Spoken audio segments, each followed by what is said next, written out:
Tennant and Associates, and this week I want to talk a little bit about remote leadership strategies, and we're going to sprinkle this concept throughout the month. I was reading an article from New Mexico Business Weekly back in late July, I think it was, and this article happened to mention that many managers are suffering from the term that they may have coined. This was the first time I actually heard the term, but proximity bias essentially meant that those leaders that saw their employees in person and working in person were performing at a better rate than those that were working remotely, even if that wasn't the case. So it was really interesting, and I think for me it brought up some really interesting thoughts in that our work landscape, we know, because I've talked about this many times over, the work landscape is really changing. But have we trained managers, or have we given managers and leaders the skills that they need to really understand how to lead and communicate with a remote or a hybrid team?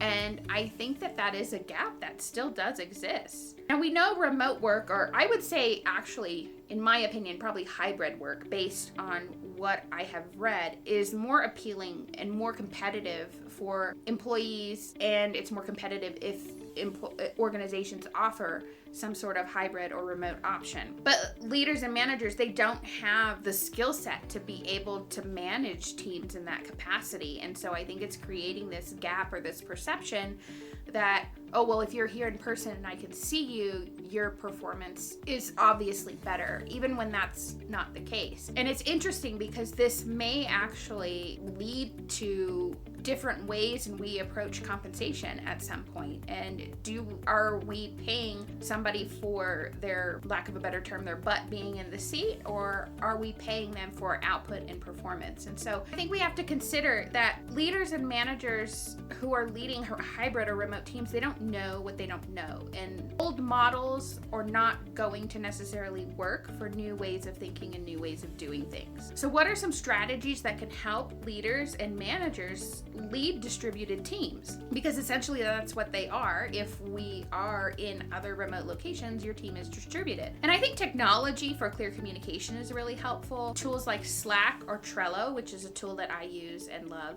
can help manage projects effectively and manage tasks effectively across teams. You can communicate right within the tools about the project. You can task people with certain things, and it really helps to manage workflows in one place. But also the ability to manage your own communication and to think about your own communication to ensure that you, as the leader of a team, are being clear and transparent. And I think with remote work or hybrid work, it's really important to be even more clear and more transparent and to almost over communicate, because you don't have people physically there all the time. And part of that is establishing clear objectives. My expectation is X, and establishing those clear objectives and making sure that everyone understands what the goal is. It may actually create situations where you have to make an effort to connect with your team more on one basis, or via virtual tools like Zoom, WebEx, etc. And you have to make the effort to be more connected in those ways with your team. And using real-time tools like text messaging, video messaging, and those sorts of things can be valuable to get everyone together on short notice. The other thing that's really important, and we know this, is trust. And I've referenced this particular statistic several times, and it's a few years old, but for some reason it's just really stood out to me. The study was done by Gallup, and the statistic that has really kind of stuck with me has indicated that just 20% of employees trust leaders at their organization. And so that leaves a gap of nearly 80% who don't have trust in their organization or the leaders in their organization. And so I think that that's really telling that there's a lot of work that can be done to help develop trust and to build trust among teams. And trust is really a primary factor in how people work together, how people build relationships, and how people work with one another. So how do we build trust?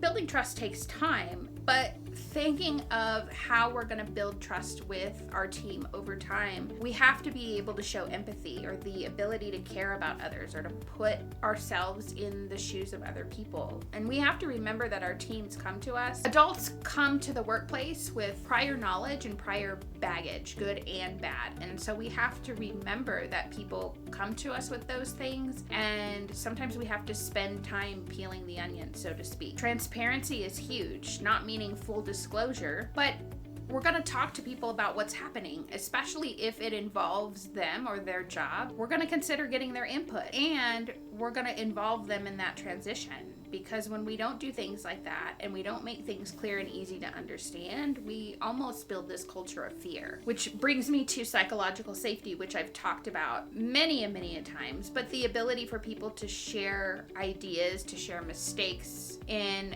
a safe environment. Now, that doesn't mean that there aren't consequences, but it means that, hey, we recognize that this mistake happened, and how are we going to fix it? Having the confidence and patience. So the confidence in being able to make decisions, but the patience to also be able to let your team make decisions and to let them do the task in their own way. The ability to stay motivated despite hard times. And I think that's really important, because your team needs to see that despite adversity, you're able to push through those things, and they'll be able to do the same thing. I encourage you to think about some of the steps that you're taking in your own organization to foster trust and to motivate your team towards excellence. What are they, and where do you maybe need some work? I know we all are a work in progress, so I'd love to hear it.